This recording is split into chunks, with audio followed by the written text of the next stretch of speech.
Então, novamente, né, peço autorização a todos, né, que essa sessão aqui do Diálogos possa ser gravada, né? Então, se alguém for contra, acho que poderia fechar a câmera, né? Enfim, mas, em princípio, a ideia é que a gente consiga disponibilizar, né, esse material depois aí, de uma maneira que mais pessoas aí possam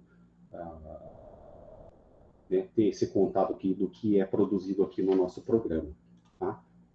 Bom, pessoal, primeiramente aí eu gostaria, né, de agradecer a todos os apresentadores, né, que acabaram enviando aí os trabalhos, né, e aos participantes aqui também, que vieram aqui, né, conhecer o que é a produção, né, o Thiago já se mostrou aí bastante interessado, então eu acho que é um momento bastante interessante de ver essa diversidade, né, de assuntos e temas que são pesquisados aqui dentro do nosso programa, tá? E agradecendo também, né, a participação da Juliana Gambini, que ela está aqui como moderadora aqui da sessão, tá?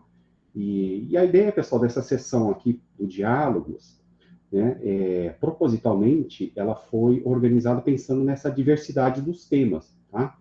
Inclusive, assim, o Thiago até comentou, né, não só nessa diversidade, mas também dessa maturidade do estágio da pesquisa, né? Então, nós vamos ter aqui a apresentação de 4 trabalhos, né? Iniciando aqui pelo trabalho do Fernando Graton, né, que é o codesign baseado em experiência para ambientes de saúde, orientado aqui pelo professor César de Maio, o trabalho da Poliana, né, Pádula, que é o uso do Woodframe em educação de interesse social e seu impacto na demanda do usuário, por adaptações na moradia, e eu oriento o trabalho da Poliana. A Gabriela Wedkin, tá, que é um trabalho de mestrado, esqueci de falar, né, que o Fernando é um trabalho de doutorado, Poliana mestrado, da Gabriela é um trabalho de mestrado, que tem como tema aqui a tecnologia e percepção visual do patrimônio arquitetônico, um experimento do Smart Campus UEL, orientado pelo professor Rovernir, e o trabalho do Hilton Bernice, que é um trabalho também de mestrado, né, que tem como tema aqui Repensando a Política Habitacional, alternativa à propriedade privada na provisão de moradia social, aí orientada pela professora Beatriz Fleury. Tá? Então, nós temos, assim, 4 trabalhos, né, tem umas orientações aqui que vocês já receberam, né, não é assim tão rígido, mas a gente pede aí mais ou menos uns 10 minutos aí para apresentação, né, para a gente tentar seguir aqui a nossa programação e não extrapolar tanto, talvez sobrando um tempinho mais lá para discussão, né? Espera aí que tem alguém querendo entrar aqui, pessoal. Só um instantinho. É que eu fiquei aqui como eu criei a sessão, também preciso autorizar. Então a gente vai tentar seguir essa programação aí das apresentações, né, e abrindo, né, para as discussões aí ao final das apresentações, tá? E, pessoal, como a própria denominação, né, do evento, que são diálogos, né, estamos aí na segunda versão do diálogos, então é importante aí que haja né, essa interação, né, esse diálogo entre os apresentadores, né, eu acho que aí, mas tivemos aí um cronograma meio reduzido e às vezes os professores não conseguem participar de todas as sessões, tá? E é importante, então, né, essa interação aí que haja, né, entre os participantes todos, né, comunidade externa também, assim como os alunos que já estão aí inseridos no programa, tá? E aí vocês podem fazer o questionamento. Poliana entrou aí agora também. Tá? Eu vou acabar fazendo uma apresentação rápida, pessoal, de falar um pouco do meu grupo, né, de trabalho. E aí, se tiver mais professores, eu não estou conseguindo ver aqui, acompanhar aqui se tem mais professores aqui, mas aí eu convido depois para que os outros que estejam participando possam também fazer as apresentações aí rapidamente, né, sobre o que é desenvolvido aí no grupo e uma descrição das atividades, tá? Pessoal, então eu faço parte do grupo ARC3, né, que é Processo, Projeto e Comunicação na Arquitetura. Ele foi criado em 2014, tem como líder aí o professor César Imai, e atualmente eu estou como vice-líder, tá, desse grupo. E basicamente assim, a produção desse grupo, ele está marcado aí por uma atuação nessas atividades de projeto, tá? Então, são desenvolvidas aí pesquisas relacionadas a processo projetual em arquitetura, né, na definição da programação, que é a definição programática, nas interfaces aí entre usuário e projetistas, né? E aí o grupo também pesquisa os aspectos aí que estão relacionados aí à qualidade do ambiente construído, né? Voltado aí sobre o foco aí do processo projetual e do produto final, e acaba utilizando aí muito das técnicas e métodos, né, da avaliação pós-ocupação, avaliação pré-projeto e de simulações. Simulações, não é de simulações, né? De simulações, tá? E aí, dentro dessas simulações, envolve daí uma gama enorme, né, de métodos, instrumentos e ferramentas, que é o que justamente mais os pesquisadores aí, né, desse grupo têm se debruçado, acho que bastante também, né? Claro, integrado com os conceitos aí de avaliação pós-ocupação e avaliação pré-projeto. E aí entra, pessoal, né, muita coisa de tecnologia embarcada, né? Então, o BIM tem entrado bastante também, né, dentro das pesquisas focadas aí dentro desse grupo, tá? A realidade virtual, realidade aumentada, né, tecnologias digitais, fabricação digital, desenvolvimento de modelos e protótipos. E aí entra, então, também, assim, né, o uso de equipamentos aí como drones, óculos 3D, equipamentos de CNC, impressoras 3D, e etc. Tá? Ou, geralmente, incorporando aí os recursos tecnológicos aí, como equipamentos e ferramentas, né, voltados para a parte da pesquisa. Tá? Eu vou falar um pouquinho só do grupo LAPA, também LAPA, a professora Beatriz já falou, né, mas é que eu ainda componho esse grupo, né, quando eu estava lá em Maringá, então o grupo LAPA, né, ou LAFA,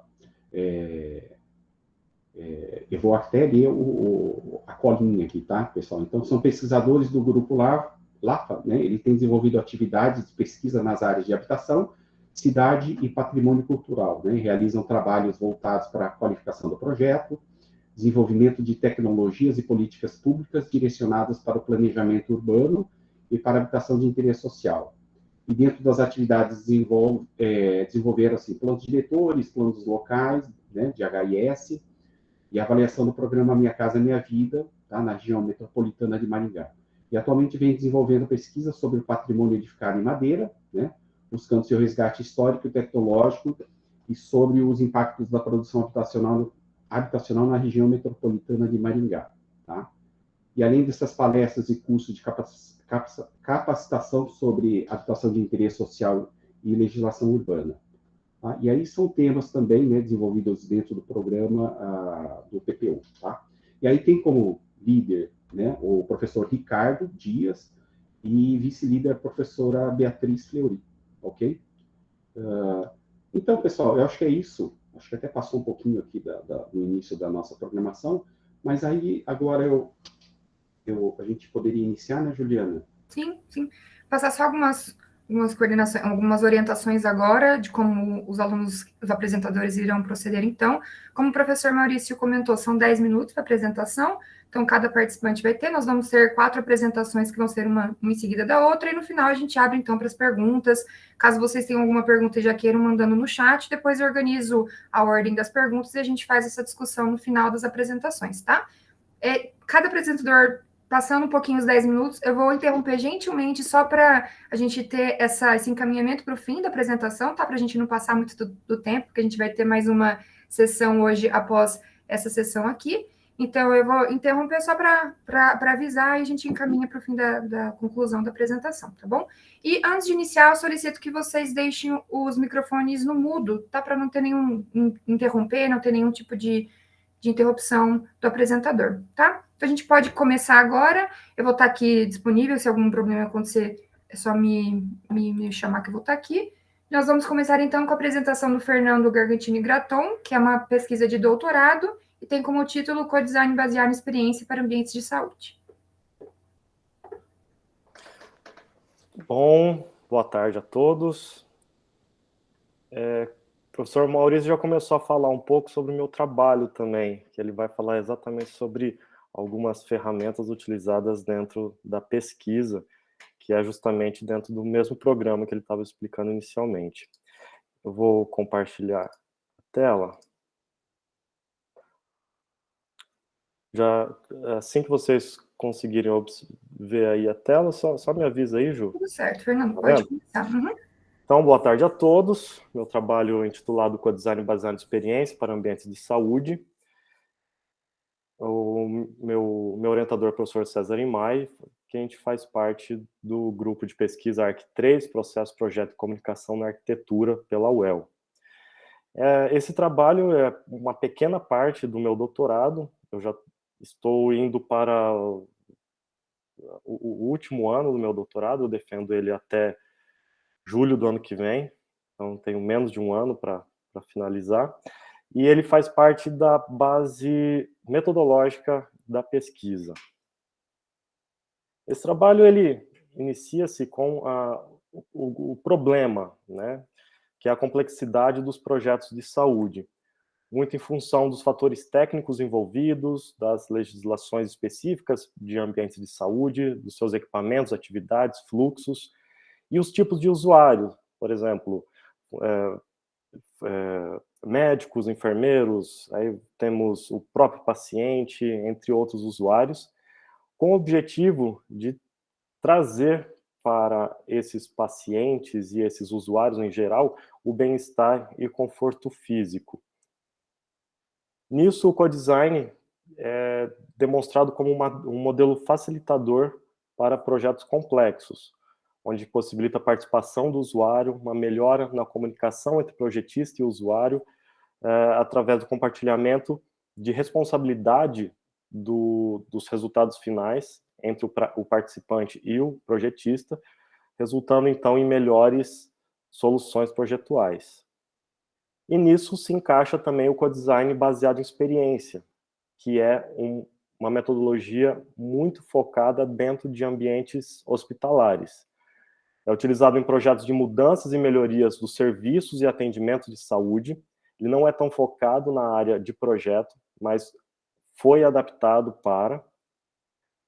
possibilita discussões de questões ambientais e de questões arquitetônicas também, e possibilita utilizar resultados de pesquisa de projeto baseado em evidência, o PBE, e avaliação pós-ocupação, que é a APO.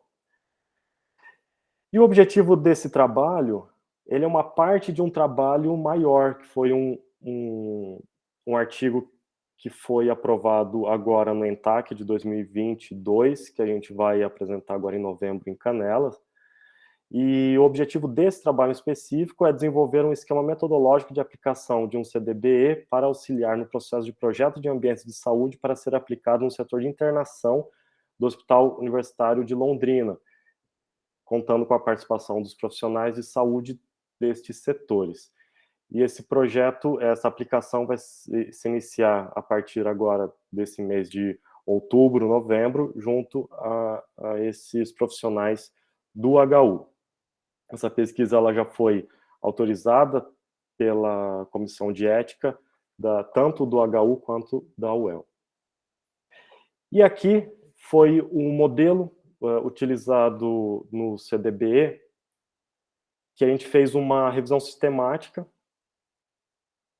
em que a gente identificou quais são os métodos e as fases utilizadas no CDBE. Então, basicamente, é composto por 4 fases. Fase de configuração, onde existe o treinamento e conscientização das pessoas que irão participar. A fase de descobertas, onde são aplicados técnicas e ferramentas muito comuns à APO, como, por exemplo, observação não participante, questionário, entrevistas individuais, entrevistas narrativas, mapeamento comportamental, filme gatilho, que é uma novidade aí do CDBE, e também reuniões em grupo, que também pode ser considerado grupos focais. E depois a gente tem uma fase de co-design, onde são realizadas as sessões de co-design, e ao final existe um evento de celebração para demonstrar os resultados encontrados. Na seção de co-design, que é a parte mais interessante desse trabalho, a gente identificou algumas ferramentas utilizadas para o co-design. Então, a gente tem modelos tridimensionais, como, por exemplo, maquetes, mockups, ou formas 3D com velcro, dolls house, que são utilizadas dentro desses modelos tridimensionais. Também temos os modelos bidimensionais, que são modelos de arquitetura vistos em planta. Os jogos, que são utilizados como jogos e tabuleiros para melhorar e facilitar a comunicação entre o projetista e o usuário. Diagramas de bolhas, que são diagramas esquemáticos utilizados nas fases iniciais de projeto. Instrumentos generativos, desenvolvidos para facilitar a expressão das pessoas, para as pessoas realizar essa comunicação de uma forma muito mais simples, podendo ter diversas funções, para lembrar, pensar, mapear, sentir, contar histórias, sonhar, imaginar, entre outras.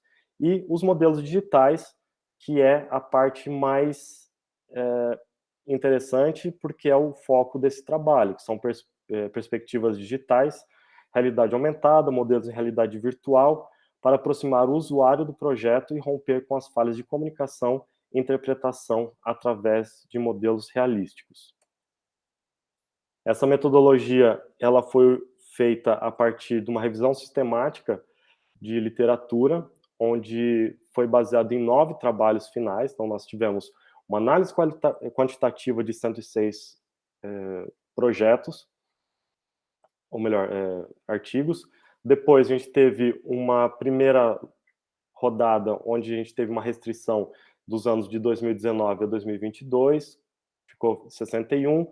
Depois, um número de 34 artigos, que foram os artigos disponíveis, com estudos práticos, descrição dos métodos dentro da área hospitalar, e depois nós tivemos esses 9 resultados, onde nós tivemos resultados ambientais e métodos utilizados. Então, a metodologia proposta, ela baseia nessas 4 etapas, onde na primeira parte, na fase de treinamento, nós iremos realizar o primeiro contato com a seleção dos usuários e treinamento das pessoas que irão participar dessa pesquisa. Depois, aplicação de técnicas e métodos comumente aplicados em APO, como entrevista semi-estruturada, observação não participante, walkthrough, grupos focais e grupos focais para feedback. Então, nós temos ali entrevistas com enfermeiros, grupo focal com enfermeiro, entrevistas com médicos, grupo focal com médicos, e depois um grupo de trabalho em conjunto com todos os participantes. Depois nós temos na fase de co-design, que seria o grupo de co-design do grupo de trabalho em conjunto, mais o time de projetistas, onde nós iremos aplicar o modelo digital, que é a aplicação da ferramenta físico-digital, que foi desenvolvida, né, para ser aplicada em específico. Então, é uma ferramenta específica que a gente está criando, e é a base da minha tese de doutorado. E, por fim, o evento de celebração, que é a reunião final, ou a publicação dos resultados através de filme resumo, cartazes, na verdade, palestras e artigos dentro da área. Considerações finais. Esse trabalho buscou criar uma estrutura metodológica para a CDBE. Encontramos essa semelhança entre os métodos do CDBE e os métodos de APO, e também baseado em evidências. E as próximas etapas agora, elaboração do cronograma de trabalho, desenvolvimento e aprimoramento das ferramentas de pesquisa e aplicação da pesquisa junto aos usuários do HU de Londrina. Queria agradecer ao professor César, meu orientador, e aos colegas do grupo de pesquisa ARC3. Aqui nós temos as referências que vocês podem depois observar no trabalho. E é isso. Perfeito, Fernando. Muito obrigada pela apresentação. Vamos dar continuidade ao segundo trabalho de mestrado da aluna Poliana Padula, que vai falar do uso do wood frame em habitação de interesse social e seu impacto na demanda do usuário por adaptações na moradia. Boa tarde, tudo bom? Vou compartilhar minha tela aqui, aí vocês já veem se vai dar certo.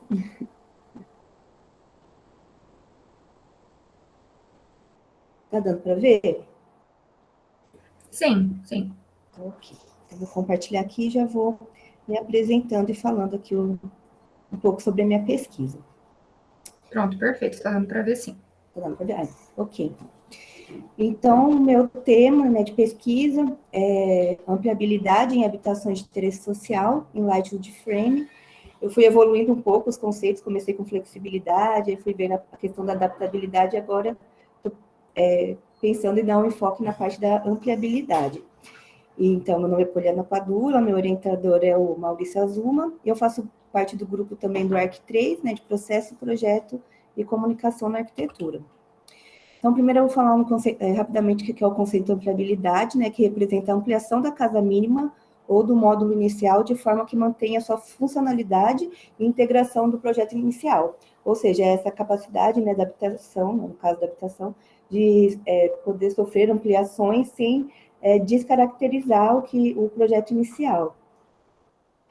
E uma definição rápida também de Lightwood Frame, né, que é um sistema construtivo que está sendo implantado nas habitações, né, principalmente do programa Minha Casa Minha Vida, nessa última parte, né, foi utilizado. E é um sistema construtivo constituído de uma estrutura de perfis leves, né, esses perfis, normalmente são em madeira maciça de pinos, autoclavada, e que com contraventos, né, o contraventamento em chapas de OSB, né, que é essa chapa, que é normalmente de madeiras transformadas, né, pode ser OSB ou compensado. Então, tá aqui um esqueminha, né, que esse aqui é o esqueminha que está na DATEC, né, do Lightwood Frame. A DATEC relacionada, né, aos painéis, principalmente da DATEC verde, que são os mais produzidos aqui no Paraná. E o problema de pesquisa, né, que eu fui pensando foi relacionado à demanda dos usuários por ampliações em habitações de interesse social, construída em Lightwood Frame, que é um sistema construtivo que não é o convencional que a gente costuma trabalhar, né, que seria a alvenaria convencional e concreto armado. E aí vem essa questão do problema, vem da complexidade da arquitetura e suas diferentes configurações, que podem gerar diversos conflitos entre a inércia, né, da construção civil tradicional, a indústria da construção e a questão de suprir essa demanda do consumidor por mudanças constantes. Aí, a partir desse problema, foi surgindo algumas questões, como como os usuários estão fazendo essas ampliações em habitações em Lightwood Frame, né, que é um sistema que normalmente eles não possuem esse domínio tecnológico, como o sistema Lightwood Frame permite essas ampliações em diferentes sistemas construtivos, né, no caso de o usuário que tenta fazer essas ampliações no sistema que tem domínio, né, que é o convencional, ou outros semelhantes, né, e qual o impacto dessas ampliações na habitação original. Acaba impactando positivamente ou negativamente no comportamento dessas habitações, né. O objetivo seria verificar como os usuários estão fazendo essas ampliações, verificar como o sistema Lightwood Frame permite essas ampliações, permite ou não, com diferentes sistemas construtivos, e se o usuário, né, consegue fazer ou acaba se limitando ou não fazendo essas ampliações por causa do não domínio da tecnologia, e verificar o impacto dessas ampliações na habitação original, né, e a partir da avaliação desses impactos, tentar, né, elaborar por diretrizes que possam contribuir para os projetos de habitações feitas nesse sistema construtivo e até na hora da concepção dos painéis, né, porque normalmente é uma empresa que a construtora faz o projeto e é uma outra empresa detentora da tecnologia, que vai fazer o painel em Lightwood Frame. E a justificativa vem de algumas questões levantadas pelos autores, até que edifícios projetados com estratégias flexíveis, né, a ampliabilidade está dentro, né, de toda a teoria da flexibilidade, e que esses edifícios projetados podem criar condições para a escolha certa, né, na hora do projeto, e para poder guiar uma transformação com responsabilidade e cuidado, né, poder guiar, né, como que o usuário vai poder intervir nesse sistema, nessa habitação. E também destaque-se a importância da análise da flexibilidade em sistemas tradicionais e industriais também, a fim de obter melhores estratégias para a flexibilidade nos projetos arquitetônicos. E aí eu fui caminhando para poder fazer essa análise através de estudos de caso, estudo de caso aqui no estado do Paraná mesmo, de 2 residenciais que foram feitos por utilizando esses painéis em Latitude Frame. Então, o primeiro caso que eu estava vendo, né, que era o residencial Malta, em Mandaguaçu, que foram feitas 39 unidades e que ele ficou pronto em 2017. E aqui é uma foto, logo que ela estava finalizando a obra. E aqui uma vista aérea, né, que eu tirei esse ano aqui do Google Earth, que mostra que já tem algumas ampliações, né, em algumas unidades.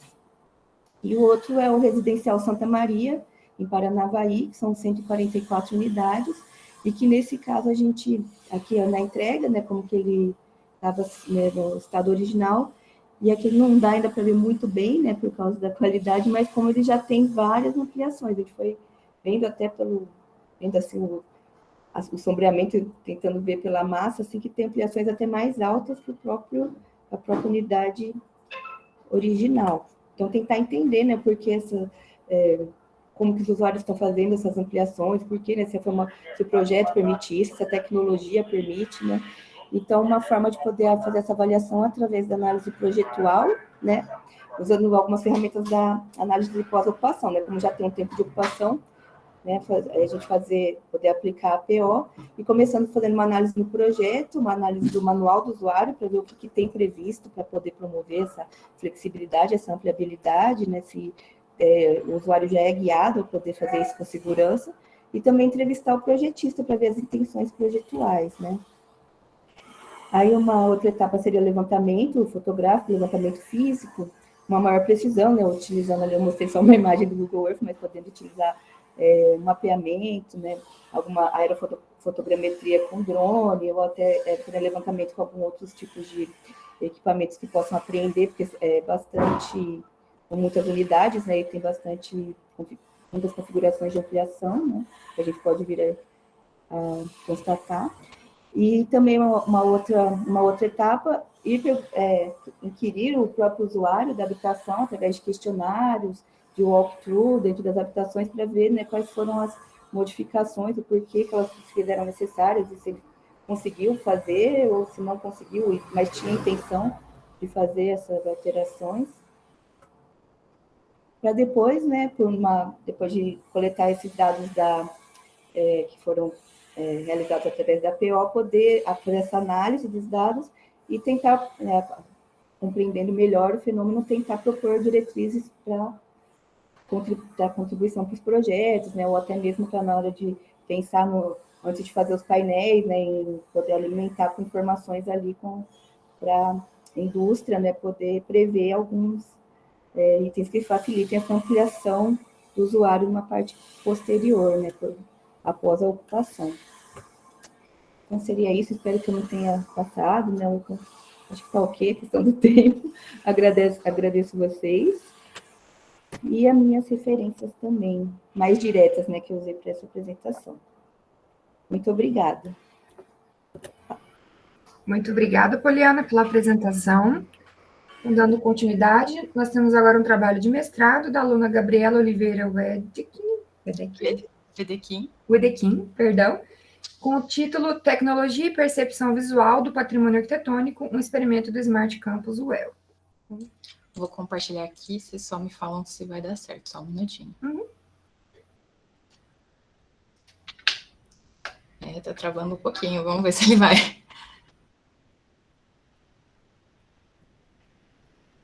Oi, vocês estão me escutando? Sim, sim, ainda não apareceu nada. Ah, tá, é que aqui tá travado tudo. Só um minuto, vamos ver se ele vai. Sem problema.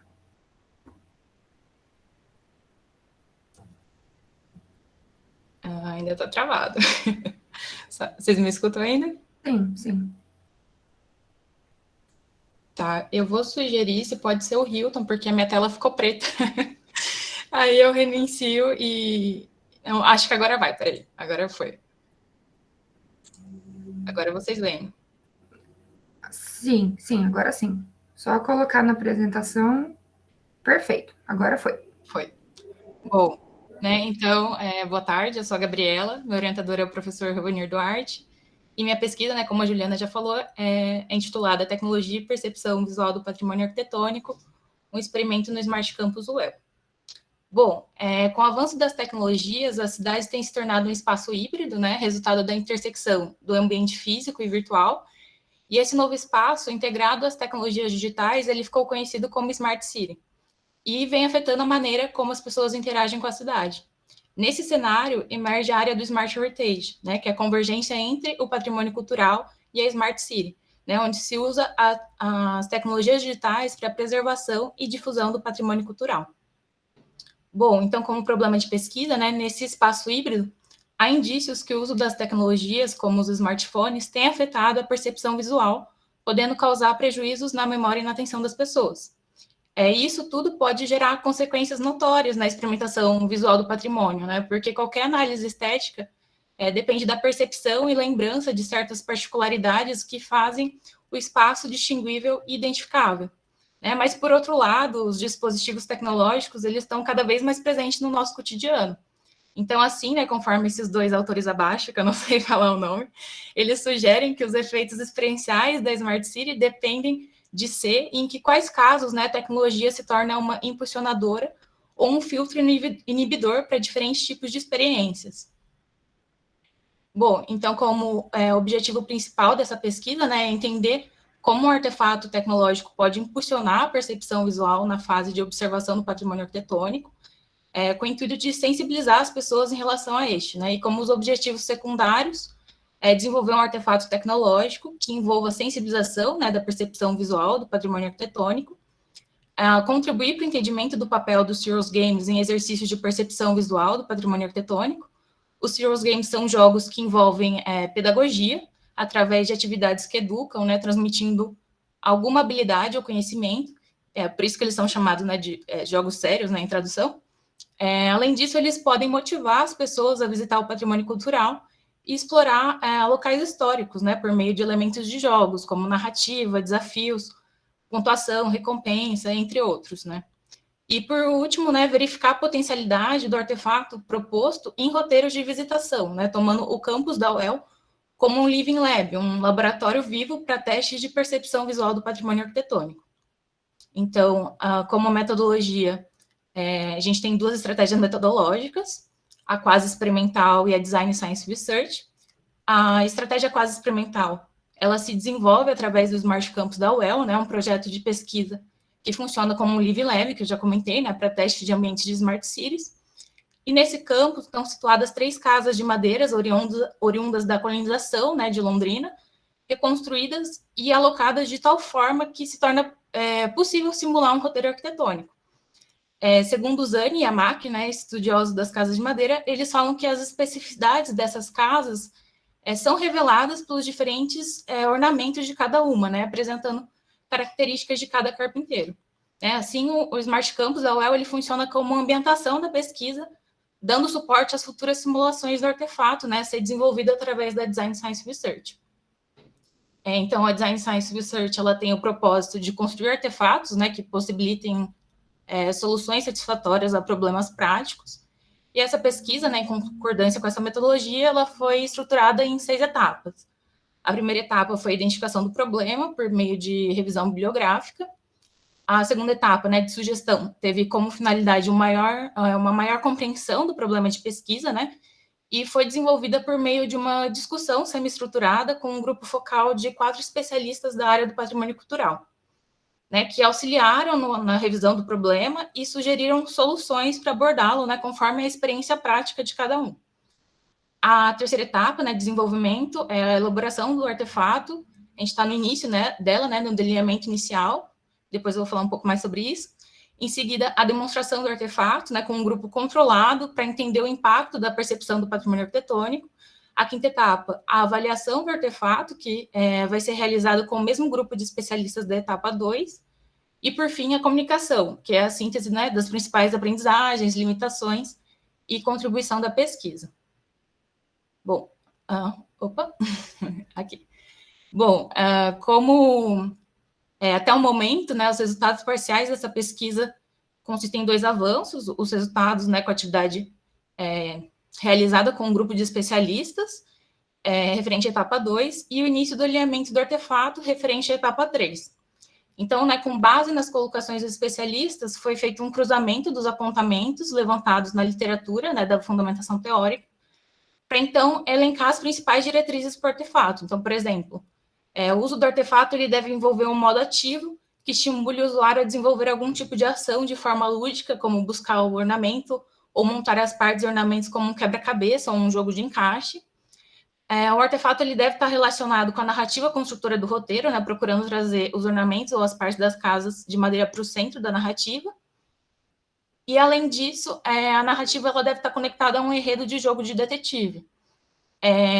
Outra diretriz, né, que o artefato ele deve fomentar a comunicação do usuário para devoluções de impressões, inicialmente por meio de questões, estimulando indagações, comparações e uma observação inquisitória, né, como uma das especialistas falou.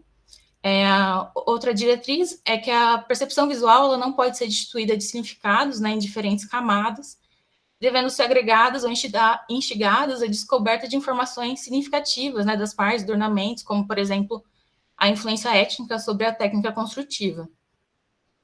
Bom, aqui eu vou apresentar o delineamento inicial do artefato, né, como um desenho prévio, que ainda está em andamento, né, uma pesquisa em andamento, mas que retrata um momento atual da pesquisa. Então, o artefato ele utiliza a estratégia dos Serious Games, né, para criar um jogo organizado a partir de uma sequência de atividades, em que os jogadores eles devem responder algumas perguntas e resolver alguns desafios, e ele tem como inspiração, né, as tarefas propostas por Belotti e outros autores para o desenvolvimento de Serious Games. Segundo Horta, Grunberg e Monteiro, né, aprender a ler o patrimônio através do olhar não é necessariamente simples, mas desenvolver a capacidade de observar e interpretar o espaço ao redor ajuda na compreensão do mundo. Isso demanda um esforço consciente que deve ser desenvolvido por meio de exercícios e tarefas. Então, a presente pesquisa, né, por meio dessas perguntas e tarefas propostas no artefato, busca estimular essa leitura. Bom, a tela inicial do artefato, ele apresenta a temática do roteiro, né, a casa dos pioneiros, os imigrantes e a carpintaria. Ele também introduz uma narrativa, né, que possui um enredo de jogo de detetive, posicionando o usuário como um detetive do patrimônio arquitetônico, de forma a envolver ele na temática, né, e demandando uma interação presencial com as casas de madeira. Assim, né, após o usuário aceitar iniciar o desafio, a segunda tela exibe um personagem, também detetive, que fala com o participante e revela que um membro de sua equipe enviou algumas informações e questões que podem ajudar ele em sua investigação. Após isso, né, o jogo ele se desenvolve a partir de pistas, questões, apresentações de desafios, que envolve um jogo de procure e ache, um quebra-cabeça e um jogo de encaixe, que se conectam com os elementos arquitetônicos e os ornamentos dessas casas de madeira, buscando inserir, né, nesses jogos ações com a câmera, juntamente com o recurso do zoom. Essas duas telas aqui ao lado, na direita, são as telas 4 e 7 do artefato, né, são amostras entre as 19 telas que compõem o delineamento inicial do artefato. Então, a tela 4, né, que seria a terceira aqui, ela mostra o roteiro arquitetônico a ser percorrido, né, que envolve as 3 casas de madeira da época da colonização de Londrina, né, localizadas no campus, como eu havia comentado. O percurso ele vai ser realizado a pé e ele terá como ponto de partida a casa da família Gari, que hoje é a sede do NEAB, depois passando em seguida pela casa da família Gomes, sede do IPAC, e como ponto final a casa da família Irazawa, hoje sede do Laboratório de Paisagem do CTU. A tela 7 ela mostra um desafio, né, um jogo de procure e ache, que instiga uma lente de aproximação, em que o usuário ele deve perceber os elementos arquitetônicos e ornamentos, né, e para fotografá-los é necessário que ele se aproxime da casa e ande ao redor dela. Bom, concluindo, né, o Smart Heritage ele ainda requer muita reflexão, né, assim, aproximar a discussão centrada na literatura específica, né, uma experiência prática de especialistas, é fundamental, né, buscando entender os problemas a partir de uma vivência prática. Então, as próximas etapas da pesquisa, né, são a conclusão, né, do desenvolvimento do artefato, a demonstração do artefato, a avaliação e, por fim, a comunicação dos resultados obtidos. Aqui as referências bibliográficas e os agradecimentos à CAPES pela bolsa de pesquisa e aos profissionais que participaram da atividade. Espera aí. Prontinho. Muito obrigada, Gabriela, pela sua apresentação. Agora, para encerrar a nossa sessão 2, aluno Hilton Robson Lima Vernice, aluno de mestrado, que vai, então, apresentar a pesquisa Repensão da Política Habitacional, alternativa à propriedade privada na provisão de moradia social. Olá, boa tarde a todos e todas. Vou compartilhar minha tela e vocês avisam se estiver aparecendo para vocês, por gentileza. Perfeito, Hilton.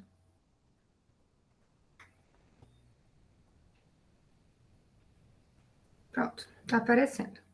Vou colocar em tela cheia.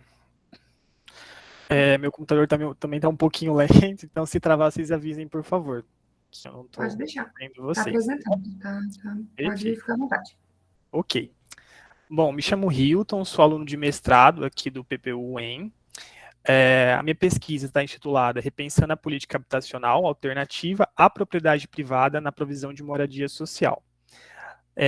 A minha orientadora é a professora doutora Beatriz Fleury Silva, e eu faço parte do grupo de pesquisa LAPA, né, aqui na UEM, com a agência de fomento da CAPES, né, recebo bolsa de pesquisa da CAPES. Bom, antes eu queria trazer uma contextualização em relação ao meu tema, né, de onde surge esse interesse de pesquisar habitação, políticas habitacionais, né, de onde surgiu o tema. Como eu comentei, eu faço parte do grupo LAPA, né, e é um grupo que é o Laboratório de Pesquisa em Habitação e Assentamentos Humanos, e é um grupo que tem foco voltado à política habitacional, tanto em relação ao direito à moradia e também ao direito à cidade, aqui na Universidade Estadual de Maringá. A partir disso, eu me proponho a pesquisar sobre o acesso à moradia digna pela população de baixa renda, né, tentando entender como que está sendo esse acesso e se esse acesso está sendo efetivo. A partir disso, começo a pesquisar sobre as políticas habitacionais e percebo que as últimas políticas, até então, ela tem priorizado, né, esse acesso à moradia através de uma hegemonia da casa própria, ou seja, o acesso se dá através de um financiamento privado para essa população. Dentro disso, alguns autores, eu trago aqui, por exemplo, o Balbin, salienta que esse tipo, essa visão e acesso em relação à moradia social, ela é vista como um bem de consumo, levando à mercantilização e à financiarização da moradia, segundo Ronilke e também Royer. Bom, diante disso, né, o acesso à moradia, devido às exigências dos legais do contrato, a comprovação de renda, e também a essa dificuldade de arcar com o financiamento privado por essa população de baixa renda, não tem sido tão efetivo, né? E Gatti traz isso em seu último trabalho, né, em 2019, essa não efetividade para essa faixa de renda, né, que é de 0 a 3 salários mínimos. Além do mais, existe uma alta permanência, existe uma permanência de um alto déficit habitacional, né, levantado aí por esses órgãos que fazem essa pesquisa, levantamentos de déficit habitacional, e eu vou trazer isso um pouquinho mais para frente na minha pesquisa. Bom, dentro desse contexto, né, o objetivo da minha pesquisa, ela se dá a partir de 3 apontamentos principais. O primeiro, ele resulta de que é necessário repensar a política habitacional, já que as políticas até então não têm sido efetivas, né, ou nem não têm sido 100% efetiva para a faixa de renda que me proponho trabalhar, que é a de 0 a 3 salários mínimos. O segundo apontamento é que seja repensado a partir de uma outra lógica, onde a moradia ela seja vista como serviço e não como uma mercadoria, né, um produto mercadoria, que é o que tem acontecido nas últimas políticas habitacionais. Por fim, olhar para outras escalas territoriais de cidades, né, além das grandes capitais e metrópoles, onde esse tipo de discussão ele já acontece já há um tempo, né? Inclusive já tem-se alguns modelos executados, né, principalmente na cidade de São Paulo, em relação a outras formas de acesso à moradia, a outras políticas habitacionais. Então, trazer toda essa discussão para as cidades médias. Aqui eu trago um esquema geral da minha metodologia, né, mas vou falar bem por cima. Metodologicamente, para atingir esse objetivo, eu me proponho através de uma pesquisa mais exploratória, né, e eu divido essa pesquisa em 3 principais etapas. Uma primeira etapa relacionada à minha revisão bibliográfica, né? E eu tenho 3 eixos principais dessa revisão, né? Relação ao direito à cidade, direito à moradia e alternativas de provisão de moradia. No segundo momento, através de um estudo de caso, é onde eu vou voltar a discussão para cidades médias, né? E aí eu tenho meu recorte territorial, né? E aí eu faço recorte aqui nas cidades do Paraná, né? E a partir disso, escolha de um estudo de caso. Tem então Londrina, né? Onde vou fazer esse levantamento, né? Entender todas essas potencialidades, desafios. E por fim, é onde eu vou fazer o levantamento e sistematização em relação a esses dados levantados, né? Para quê? Qual que é o objetivo disso? Chegar a um diagnóstico em relação às possibilidades e desafios, né, para se implementar, ou pensar em implementar, uma política de acesso à moradia sem a propriedade privada, né, dentro dessa faixa de renda de 0 a 3 salários mínimos. E por que se pensar, né, numa política de acesso à moradia sem a propriedade, né? Então, isso a gente cai num viés mais ideológico e talvez um viés mais cultural, aonde no Brasil, e não só no Brasil, mas especificamente no Brasil, a casa própria ela é vista como uma forma de segurança para certo grupo da sociedade, né? Então, a casa própria no Brasil hoje, ela é culturalmente construída ao decorrer dos anos. E aí, trazendo aqui de forma mais geral um esqueminha, né, que eu monto na minha pesquisa, no início do século XX, a gente tem aqui no Brasil o aluguel como predominância. Então, ainda não se tinha, de forma muito disseminada, essa ideia de casa própria ou da propriedade privada no acesso à moradia social, né? A partir da segunda metade do século XX, a gente tem já uma difusão da casa própria através do Banco Nacional de Habitação, o BNH, onde se tem a construção de habitações destinada à população de baixa renda, né? E esse acesso se dá através do financiamento privado, né? E da propriedade privada. Isso, agora no século XXI, eu coloco como uma hegemonia da casa própria, isso é disseminado e essa forma de acesso à moradia continua predominante, né? Alguns autores entendem toda essa metodologia, né, esse viés em relação à propriedade privada, como a moradia vista como mercadoria, através da propriedade. Bom, e aí tentando analisar um pouquinho em relação ao déficit habitacional no Brasil, em 2019, um levantamento, né, mas na verdade foi uma estimativa feita pela Fundação João Pinheiro, o Brasil teria cerca de 5,8 milhões de domicílios em déficit habitacional, aonde 89% de todos esses domicílios, né, estão localizados aí na faixa de renda de 0 a 3 salários mínimos.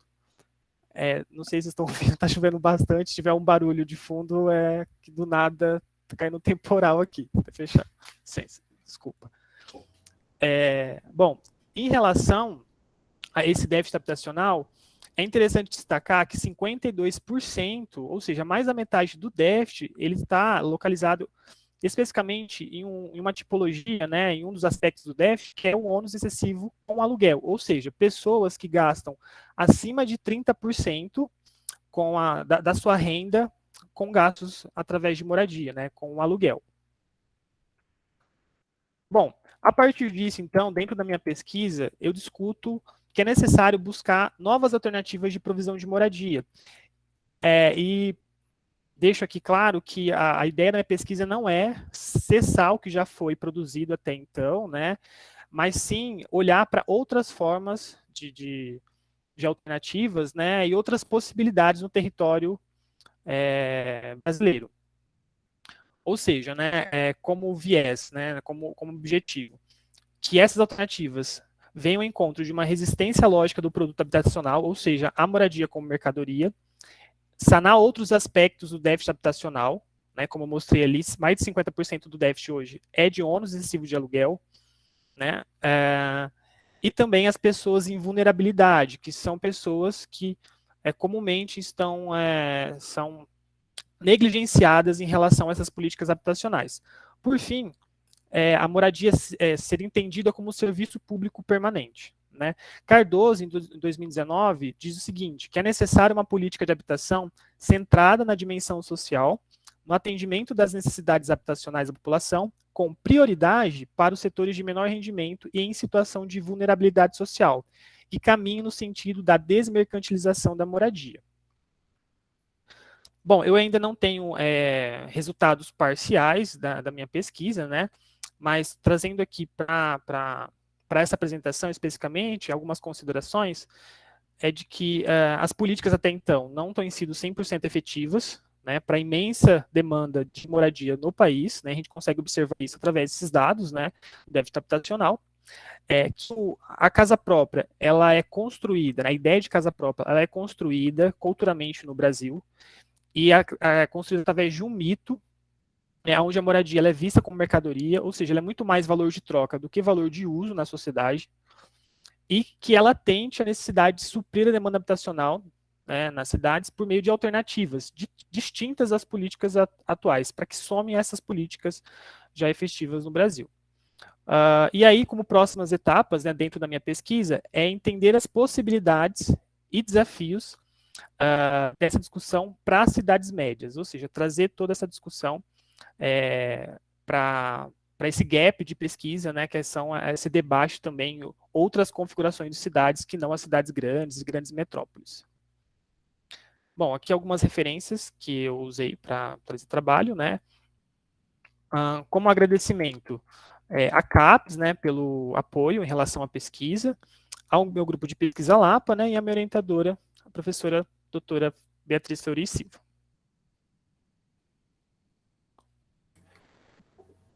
Perfeito, Hilton, muito obrigada pela apresentação, você e todos os alunos que apresentaram hoje. Vou colocar, então, aberto aqui as questões que as pessoas que estão assistindo podem fazer agora, podem enviar aqui no chat, que eu vou lendo por ordem de chegada das perguntas, ou podem abrir o microfone, abrir o vídeo, podem fazer as perguntas diretamente para os apresentadores, ok?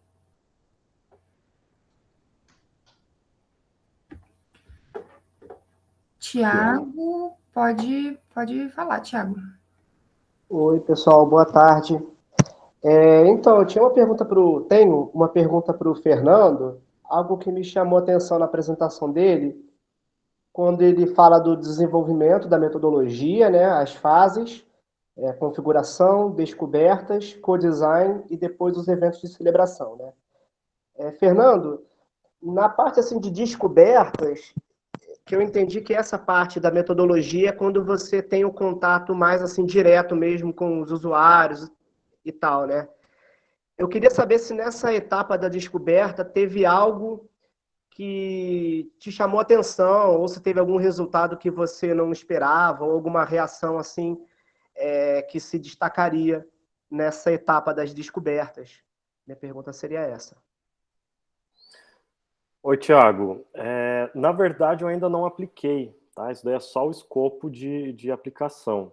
Inclusive, amanhã eu tenho uma reunião dentro do HU, que a gente vai esquematizar todo esse processo, mas a etapa de descoberta, ela, trocando em miúdos, ela é uma APO, basicamente uma APO, que é feito todo um levantamento junto ao usuário a respeito do que aconteceu dentro daquele ambiente. Por isso que é de experiências. Então, qual é a experiência que o usuário teve naquele ambiente? E ele parte para o co-design na segunda fase para demonstrar os requisitos necessários para os próximos ambientes, ou para a reforma desse ambiente, ou para a construção de novos ambientes relacionados. Então, o co-design baseado em experiência, ele é uma mistura de APO e APP. Né? Então, avaliação pós-ocupação e avaliação pré-projeto, porque a gente está juntando as duas em uma única metodologia. E as duas têm a utilização da participação do usuário no processo. Beleza, então, ficou claro. Bem, boa sorte, então, né, que agora é a reta final. Agora é a reta final. Legal, obrigado, Fernando. Legal, pessoal, obrigado pelas apresentações. Pessoal, não encerramos as perguntas ainda, tá? Enquanto vocês vão formulando aí, eu só queria antecipar aqui os agradecimentos, né, aos apresentadores aí, né, dessa sessão agora, e comentar, né, que são trabalhos muito interessantes, né, todos, e uma diversidade muito grande, como a gente havia comentado inicialmente, e uma assimetria, né? O Tiago até tinha comentado, né, de alguns alunos que tinham, acho que, iniciado lá na qual que era a diferença, né, desses diálogos agora do anterior, né? Acho que na sessão de ontem nós tivemos a participação de uma aluna que era iniciação científica, né? E hoje nós temos aqui, eu falei que eu joguei a Poliana na fogueira também. A Poliana, ela entrou agora, né? Ela é ingressante agora desse processo seletivo no meio de ano agora, então está com um projeto de pesquisa meio que definindo, assim, fogueira entre termos, né, Poliana? Porque, assim, a Poliana já tinha iniciado o mestrado dela, né, no ano anterior, e aí ela trancou a matrícula e está voltando agora. Então, assim, esse tema não está assim, tão novo, apesar dela ter entrado agora, mas, assim, ainda está numa definição inicial, mas eu acho que é importante também, né, mostrar que nós temos, assim, por isso que eu estou falando da assimetria, né, o trabalho do Fernando Graton, que já está bem mais avançado, lá no final de doutorado, a Juliana aí no começo do doutorado, né, a Poliana no início aí do mestrado,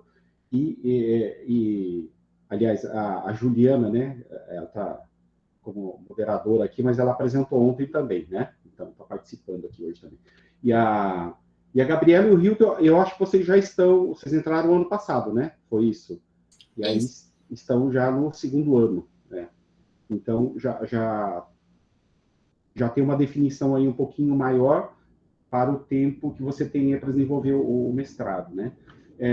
Gente, assim, tenho várias perguntas aqui, né? Mas como a gente não tem muito tempo, mas eu ia só perguntar para a Gabriela, né? Uma perguntinha aí para você. Essa plataforma que você está desenvolvendo, Gabriela, esse artefato, isso já existe enquanto plataforma ou você está fazendo isso enquanto programação para um smartphone? Ainda não existe como plataforma. Foi um desenho inicial. A minha banca vai ser quinta-feira agora, a banca da qualificação, né? E aí, depois disso, eu já estou estudando, né? Eu tive algumas aulas de processing, tem algumas coisas que eu penso em usar, tem umas 3 possibilidades. Aí eu tive aula de processing, que é um software open source. Tem o MIT App Inventor, que também é para fazer aplicativo, né? Também é uma possibilidade. E tem o Power Apps, que um colega do grupo de pesquisa, o Ricardo, você conheceu ele, eu acho, ele utiliza, né? Ele utiliza também, e eu estudei um pouquinho, né? Uma base inicial também é uma das opções. Então, ainda não está, não coloquei a mão na massa nessa parte, mas estou estudando qual eu vou agora, né? Me dedicar inteiramente. Legal. Então tem ainda o engajamento final aí. Boa sorte na qualificação aí também, né? Que tá próximo aí. Né? Obrigada. O Hilton, e agora uma pergunta para ti aí. Você estava comentando, né, que sobre o estudo aí, né, pelo menos aí da provisão, né, das habitações de interesse social. E aí eu ia te perguntar uma questão, né? Você vai chegar a propor novas alternativas, alguma coisa assim, ou é só um levantamento? Professor Maurício, obrigado pela questão. Na verdade, não, eu não vou chegar a propor, não vai ser uma pesquisa propositiva, né? Então, a gente se limitou a uma aproximação mesmo, né? Então, trazer essa discussão que já tem acontecido nas grandes cidades. Inclusive, São Paulo tem alguns empreendimentos que foram construídos, né, com política de locação social, que é um tipo de programa habitacional, né? Então, dentro dessa política de acesso à habitação sem a propriedade privada. Então, a intenção é trazer essa discussão aqui, entender, né, as nuances, entender as possibilidades, de quais são os desafios. Né? Na verdade, eu fiz um outro recorte, eu qualifiquei vai fazer um mês, umas 3 semanas, mais ou menos, né, qualifiquei. Uhum. E aí na qualificação a gente decidiu fazer um novo recorte, né, em relação ao tempo, então vai ser mais uma aproximação do que um estudo de caso, seria um estudo de caso em Londrina, a gente vai tentar entender isso melhor, né, e fazer mais uma aproximação mesmo. Mas não tem um estudo de caso lá em São Paulo, por exemplo, eu acho que tem alguns casos no Brasil, né, que já tem sido aplicado ao aluguel social. São Paulo, acho que BH também, né, acho que deve ter alguma coisa nesse sentido. Não, é que eu tinha até curiosidade, né, para saber como que essa implantação do aluguel social tem impactado, né, nos moradores, como é que eles enxergam daí, né, a habitação, sempre assim, uma coisa é você enxergar isso como propriedade sua, que você investe, você cuida, e a hora que você tem um aluguel social, como que você enxerga aquela propriedade que, de certa forma, meio que está emprestada para você, né? Até enquanto, assim, cuidado, investimento, né? Qual que é essa visão? Mas legal, eu acho que, né, eu acho que é uma alternativa possível, né? De política. Pode falar. Sim, sim. A Simone Gatti, eu testei ela na apresentação, uma autora de São Paulo, ela fez um estudo, né, um levantamento, quase uma OPO também, Poliana, que ela fez, nesses empreendimentos, para entender, né, não só como a população vê esse tipo de alternativa, né, de programa, mas como isso tem sido efetivo ou não efetivo, né? E ela levanta alguns gaps, né? Então, ela levanta algumas problemáticas dentro desse programa, mas ela aponta, pelo menos lá em São Paulo, que ainda assim é uma grande potencialidade, e claro, né? Como são quase protótipos, né? São os primeiros ali na cidade de São Paulo, é interessante entender quais foram essas questões, esses problemas, e para os próximos, né, para outras cidades, levar isso em consideração, né? Ok. Obrigado, então, Hilton. Imagina. Pessoal, está aberto, viu, pessoal, para vocês se manifestarem aí, perguntarem. Eu acho que o momento agora de matarem as curiosidades aí também, né? Essa troca aí, pelo menos, de informação com quem já está avançando nas pesquisas aí. Gabriela. Então, é uma curiosidade, na verdade. O Fernando falou, acho que quando ele estava explicando sobre a metodologia, sobre o filme Gatilho. Eu fiquei perguntando o que seria isso exatamente. Fiquei curiosa. O filme Gatilho, ele é um filme que é realizado dentro dos momentos de observação, onde acontecem os momentos de contato, ou seja, os problemas que ocorrem dentro do ambiente. O momento de contato é justamente esse problema. Então, por exemplo, dentro de um ambiente hospitalar, acontece algum acidente, ou a pessoa escorrega, ou pode ser apenas uma questão de dificuldade de alguma atividade. Então, dentro das observações, a gente encontra esse momento de contato, e esse momento de contato ele é desenvolvido um filme gatilho para mostrar dentro dos momentos de grupo focal. Então, a gente vai discutir em cima daquele ponto encontrado. Então, esse é o filme gatilho, que engatilha e que cria o problema para ser discutido no momento das sessões de co-design e nos momentos também de grupo focal. Entendi. E por envolver isso a mais, né, tem que também estar no comitê de ética, por ser uma exposição, assim, de quem está ali e tal. Sim, foi aprovado dentro do comitê de ética, tanto da UEL quanto do próprio HU, porque acontece a aprovação dentro do HU, depois, com a aprovação do HU, vai para o comitê de ética dentro da plataforma Brasil, né? E aí é aprovado isso daí, você tem que falar exatamente o que você vai fazer, com quem você vai fazer, o que você vai fazer. Né? Então, tudo isso é dito no momento da aprovação. Inclusive, falando que a gente vai gravar som e imagem dessas pessoas.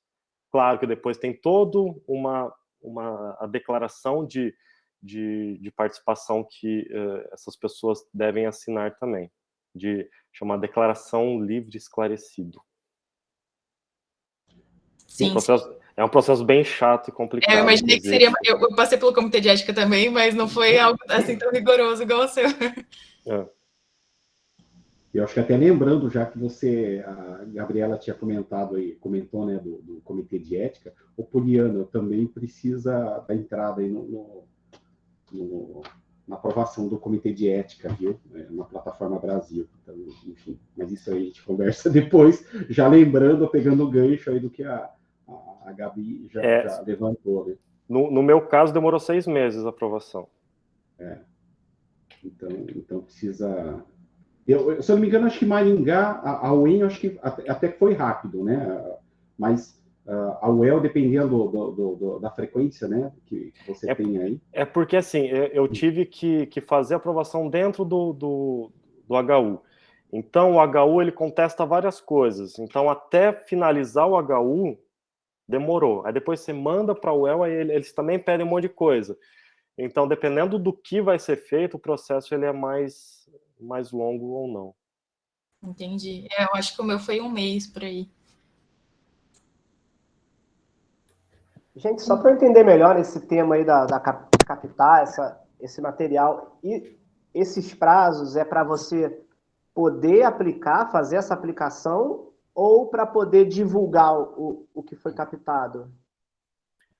É que assim, toda pesquisa que envolve seres humanos, você precisa da autorização do Comitê de Ética da universidade, né?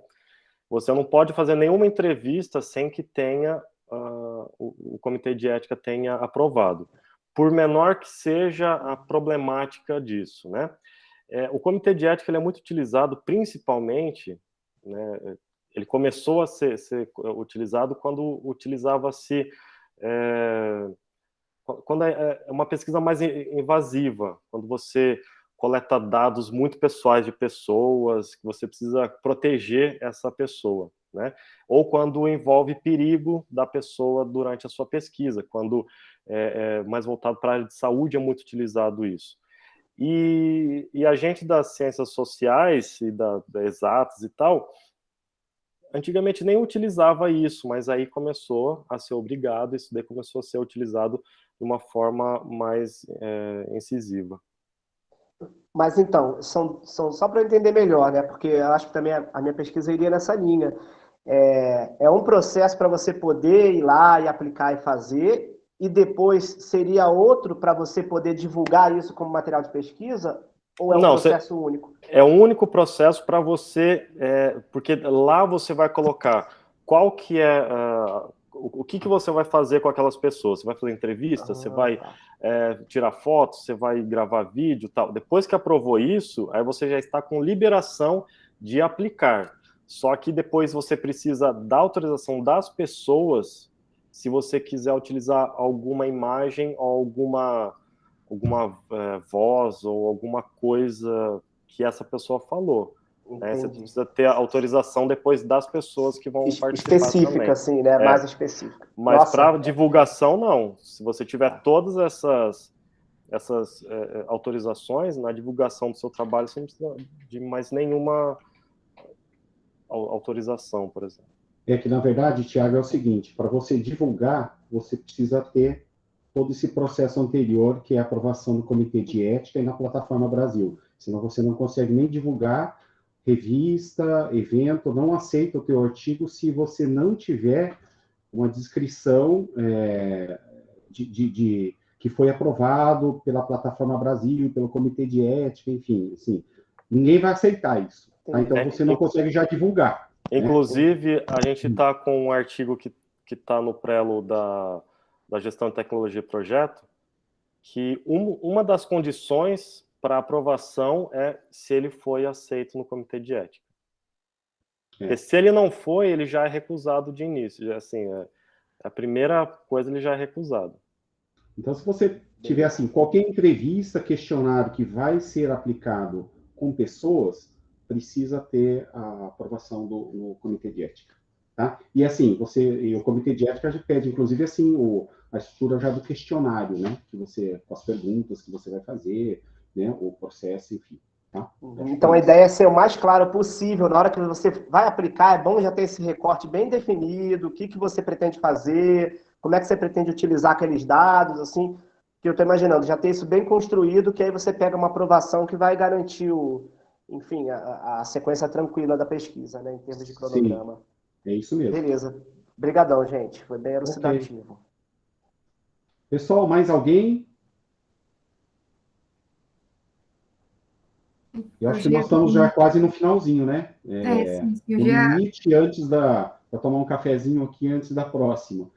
Pessoal, então, acho que a gente poderia encerrar, né, Juliana? Eu acabei esquecendo, inicialmente, aqui, de agradecer aqui a comissão organizadora, né, do evento, né, que é a professora Ercília, a professora Beatriz, professor Rovenir, professor Leonardo, e também os acadêmicos, né, que está a Letícia, acho que a Letícia, não sei, nem sei se ela está aqui ainda, né, a Letícia Cabreiro, o Renan, encontramos aí no evento aí de ontem, né, na confraternização, o Wesley também e a Aline Scatalon, né? Então, agradecendo a todos, né, vocês principalmente aí que acabaram enviando os trabalhos, tá? E eu acho que foi muito produtivo, né? Foi muito bacana ver assim que são trabalhos diversificados, né? E eu espero vai ter muitos trabalhos interessantes ainda que a gente tem a apresentação até amanhã ainda, né? Outras sessões. E aí eu convido vocês aí a participarem então dos restantes aí das outras sessões até amanhã, tá bom? Então, pessoal, nos despedimos aqui, né? Uma boa tarde para todos aí e tenhamos aí ainda um bom evento aí para todos, tá bom? Pessoal, só reforçando, então, agradecer a presença dos participantes que apresentaram, mandaram o envio, mandaram o resumo aí da pesquisa de vocês, parabéns pela pesquisa. Obrigado, professor Maurício, por ser coordenador dessa sessão. Eu que agradeço a Juliana aí que está aí. Foi muito enriquecedor. Agradeço os amigos, colegas, participantes, quem esteja interessado. Eu acredito que tanto os participantes, os pesquisadores estão à disposição, caso vocês tenham alguma dúvida, tanto para ingressar no nosso programa, quanto também em relação às pesquisas em particular. Só agora reforçar que nós vamos ter uma outra sessão hoje, que vai ser a sessão número 4, que vai iniciar às 5h30, com a coordenação do professor Rovenir, e moderador vai ser o André, e nós vamos ter 4 pesquisas de mestrado, que vão também bem interessantes, com assuntos bem diversos. Então, nós vamos ter o aluno Eduardo, a aluna Mariana, Natália e Juliana. Então, convido vocês, o link está no nosso PDF de programação, vai ser um link diferente, não vai ser continuidade desse aqui, vai ser outro link, mas fica aqui o convite para vocês participarem dessa próxima sessão, e também para reforçar que amanhã nós vamos dar continuidade ao evento, para encerrar, então amanhã é nosso último dia de evento, nós vamos ter mais 2 sessões amanhã, às 4 horas, se eu não me engano, e mais uma outra sessão às 5h10, se eu não me engano é essa a programação, mas vai estar tudo certinho no nosso PDF, está lá na programação. E, por fim, nós vamos encerrar com uma palestra da professora doutora Rita de Cássia, que vai falar sobre novos horizontes para pesquisa em arquitetura e urbanismo.